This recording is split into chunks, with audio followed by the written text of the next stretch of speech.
हिंदू समाज संघटित झाला तरच देश बलशाही होऊ शकतो. धर्मरक्षणासाठी राष्ट्रभावना जागृत करण्याच्या उद्देशाने सर्वांनी एकत्र येणे आजची गरज आहे, असे प्रतिपादन परमपूज्य कणकेश्वर देवी यांनी केले.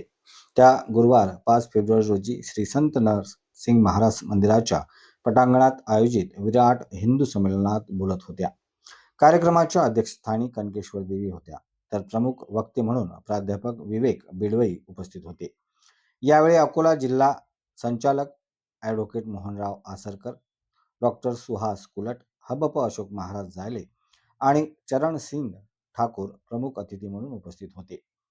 मान्यवरांच्या हस्ते श्रीराम व भारत मातेच्या प्रतिमेचे पूजन व दीप प्रज्वलन करण्यात आले.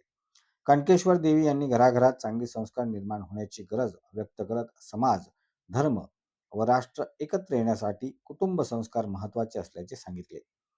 प्राध्यापक बिडवई यांनी परिवर्तनातून माध्यमातून कुटुंब प्रबोधन, पर्यावरण, स्वावलंबी जीवनशैली, नागरिक कर्तव्य आणि सामाजिक समरसता याद्वारे समाज परिवर्तन शक्य असल्याचा विश्वास व्यक्त केला.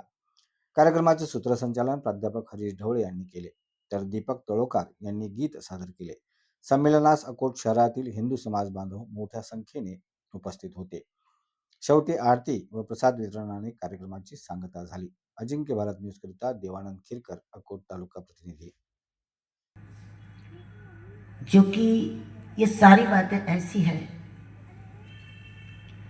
वैसे देखा जाए तो हम सभी के जीवन का ये आधार है, हमारे अस्तित्व का आधार है हमारा परिवार।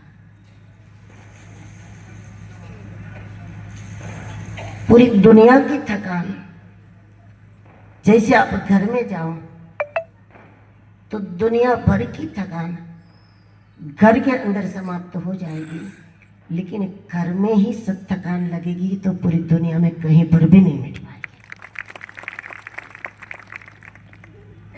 जो संतान से थक गए, जो माँ बाप से थक गए, जो पति से थक गए, जो पत्नी से थक गए, जो परिवार से थक गए, उसके लिए विश्व में कोई जगह नहीं है कि जहां जाकर आप अपनी थकान को मिटाओ।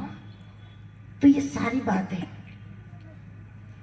हमारे अस्तित्व के आधार रूप है, लेकिन बड़े आश्चर्य की बात यह है कि कुछ वर्षों में 25, 50, 100 वर्ष बीतने पर